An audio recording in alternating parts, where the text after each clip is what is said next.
Hi, this is Dan Eisenberg. This is a hangout uh, brought to you by Scale Up Milwaukee. Scale Up Milwaukee is a project in the Milwaukee region to stimulate growth, in particular to help Milwaukee become more and more of a growth-obsessed and growth-enabled region. Scale Up Milwaukee's partners are the Greater Milwaukee Committee, the Wisconsin Economic Development Corporation, American Express Open, the universities in the area, especially UWM, WIDA, WIBIC, and many others. And we're joined today with one of the region's very interesting, promising, and growing entrepreneurs, Todd Richheimer, and Elmer Moore, who's the project team leader of Scale Up Milwaukee on the ground. Todd, say hello and give us an elevator pitch. What is Visual Impressions? Hi, I'm Todd Richheimer from Visual Impressions. Visual is 25 years old, but growing very rapidly the last few years. We are on a true growth path right now, adding a salesperson and growing our web-based business Ink to the People. That is our big initiative this year. What do you do? What do you make? What do you sell? Ink to the People. Well, Visual Impressions is a promotional company geared in the T-shirt business. So we print T-shirts and embroider hats and such for brands all around the world: McDonald's, Wells Fargo, Citi, JP Morgan, Waste Management. A lot of large brands. We supply the products as uniforms and event merchandise mostly. And then Ink to the People is a crowdfunding website we developed about 4 years ago to help people fundraise using T-shirts. So that's at Ink to the People, right? Correct. Twitter. I follow you, and you've got a lot of interesting stuff. And your partner is Marshall Atkinson, right? Marshall's our COO. Jay Berman is my brother-in-law and my partner. Great. Okay, so you're making a lot of money out of T-shirts. Who would have thought that a T-shirt business? I know you're going to correct me. I'm just being teased. Who'd have thought that I mean, every inexperienced entrepreneur in the whole world says, "Oh, I'm going to build a T-shirt business." You can't imagine at Harvard how many business plans I had on T-shirts. So how do you grow a $10-20 million business, which you are? How do you do that? That's a good question. For us, it's all relationship driven. We've really grown through just being who we are, being devoted, reliable, competitive, but not relationships with our clients. With our clients who are reselling the product. We are truly in the background as a wholesaler. So we don't have relationships with most of the clients, but we have relationships with large agencies that have those relationships, and they depend on us. So you're actually a marketing collateral company in some way, no? Is that wrong? Or a brand creation company? We are a partner on the branding side, but we truly are behind the scenes. We are touching the product last before it ends up in the customer's hands, but our customers are really creating the programs, putting them in place, developing merchandising programs, designing and such. They're doing the touch work with the clients. Okay, and your products are cool. I've seen them. Actually, I'm wearing one. I have to say this. I'm wearing a Visual Impressions Scale Up Milwaukee T-shirt, which everyone, it's simple, but they really like it. The quality is good, and I have no horse in this race to advertise. But right. So how many customers? Your customers are like agencies. How many would you have? Do you have 10 of those, 100 of those, and how do you grow? We have a few hundred customers, and our core group is about 40, 50 customers that are pretty good. That are very committed and quite large. And like you said, it's a true commodity business. Everyone wants to be in the T-shirt business. But you know what? It's fun. It's something that everyone needs lots of, and your closet can never have too many. So how do they come back to you over and over again? It's not just a price game, right? Right. It's more than price. So one of the famous Harvard business, Ted Levitt, used to say, okay, commodities, but you can actually differentiate any commodity. How do you differentiate a T-shirt from you? How's it better for me to work with you for 10 years than with somebody else? The difference, honestly, is our approach of being a partner. We don't want to be just a printer. We want to be working with our customers, developing their relationships with their clients, being the distribution arm when we can be, adding value on packaging and fulfillment. but more than anything, they can lean on us and depend on us. We So, deliver, we don't, we back it up. so it's reliability, it's honesty, it's relationship, in addition to, I'm sure, competitive prices, but you're there when they need you, and you give them some special service. They get what they want. Exactly. Exactly. We have So, a very, very wonderful group of employees and management. I mean, that's what makes us. so and you're about 100 people roughly. I Right. know. Right. So, Todd, you participated in one of Scale Up Milwaukee's programs. Scale Up Milwaukee has probably a dozen programs. One of them is called the Scalerator, and you and Marshall were participants in the first Scalerator, along with 11 other companies who have revenues. We don't accept companies in the Scalerator that are startups with ideas. They're companies that already have to have customers.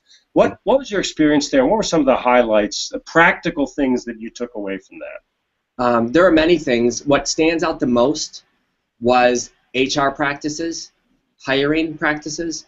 That's where we've seen the greatest benefit ourselves. We find ourselves interviewing people in a much different way, a different approach that nets us much better results. So we find Marshall really has been spearheading that because he does a lot of the hiring. But I sit in on many interviews, and the approach, it's more of a situational approach versus just questions outlined for people. And we've really been able to surround ourselves with really solid people by doing that. Okay, and those are something that you learned in the scale. We bring in Elaine Eisenman, Dean at Babson, the Dean of Exec Ed, and she's really an expert, and she's been, for decades actually, been focused on how do you improve hiring practices as entrepreneurs. So can you give an example of some statement, pithy takeaway, or some hiring decision that you made that was a good one, or a firing decision? She also says you have to fire fast. That I'm good at. Okay. I don't like to tolerate when we know things aren't working. I would say that it's not one situation. I can't think of one, but I can tell you that I remember when we started approaching it differently after Scalerator, and it made a tremendous difference. It just felt different. We felt like we were going for the right traits in a person, where before it was more like if they can get themselves to work and they can read and write, for the most part, we'll figure it out. Yeah. Now we demand a lot more from them. We demand more education. We have something to offer them as well. And we just and you get it, right. And when you demand that, or when you expect it, you get it more and more. Is that correct? Yes. Yep. Our people are educated. We have a master's person that's one of our best customer service people. She loves what she does. Wow. It's really, and it's strange. There's a reason why she's here with her fiance being at the medical college, but she loves being here, and she wants to remain an employee even if she can't stay in Milwaukee in 6 months. So we try to forge those relationships not only with our customers, but with our employees and our management. Okay. One of the things I think that experienced entrepreneurs say is, I wish when I was starting my company that I knew more about human resources, because those are my big mistakes. We're going to end up in just a minute, but you mentioned Milwaukee as a place that she and her fiance are there and want to stay. In a couple of sentences, why Milwaukee? It's a business you could take anywhere. True. I'm born and bred here. So for me, I love Milwaukee. I think it has a lot to offer. It's funny, from Rachel, this girl that I was speaking of, her perspective is she loves the people here, and she's from LA area. That's an easy one, Todd. Come on. Well, she doesn't have the weather, so she's got to find other things here. But she likes the people. It's easy. There are a lot of benefits. Milwaukee, truthfully, I would much rather be in Milwaukee than in Chicago. It's too competitive in Chicago. It's all price driven in Chicago. Here, it's a different world. And you go out east, it's a different. It's again different. Our industry, the strongest part of the country for our industry is here in the Midwest. More than California, bigger than California. People approach us differently than they approach people on the coast. And why is that, Todd? I think it's the mentality, it's the cost of living. I mean, it's all those things wrapped up together that I'm still learning every day about this. I had no idea. Companies will come to us and be surprised. We're here, we're a little more expensive. To companies out east that we're working with, we're in line or less expensive. So, it all makes sense, but it's not something you think about often. And so Milwaukee's just been, you know, it's community-based. So people refer people. Most of our business has come through referrals from our suppliers, from other customers, you know, so on and so forth. So that's how we've really grown. So for those people who don't know, and with this Elmer will help us end, those people who don't know, the Southeast Wisconsin, which is the Milwaukee area, you can get to Milwaukee to Chicago in an hour and 15 minutes by train, and you get to O'Hare Airport with no traffic in less than an hour. I've done it a few times. But in the Milwaukee area, the 35 largest companies that are public, they're worth $160 billion. There are 35 IPO'd companies, not to mention the private ones like Palermo's Pizza, which is huge. They're worth $160 billion. So, Elmer, you want to ask a wrap-up question or make a wrap-up comment? We promise to keep this short. Thank you, Dan. First off, Elmer Moore, part of the Scale Milwaukee team. You know, I think, Dan, you've made a great point, and Todd, you have absolutely affirmed it. There's something magic in the water in this Milwaukee region that makes it perfect for growing, thriving companies. And I think, Todd, I want to thank you for reminding everyone about that. So I wish you great success in the future, and I'd love to finish, Todd, with you talking about your Ink to the People business and the particular success you've had most recently. Thanks, Elmer.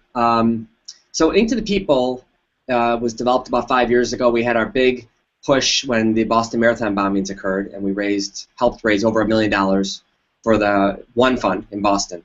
And we just launched a new site 2 weeks ago, brand new platform, and it has a very, very heavy retail presence, and we will be partnering with nonprofits around the country and internationally, really, to establish ongoing relationships where we can have campaigns running to benefit them on a regular basis with more apparel, not just T-shirts, but fashionable tank tops for the girls, and you know, from sweatshirts to long sleeves to thermals to headwear to bags to throw pillows. I mean, there's a lot we can do, and there's a lot to be said about cause marketing, and we really want to be part of that and help raise some serious money for the nonprofits.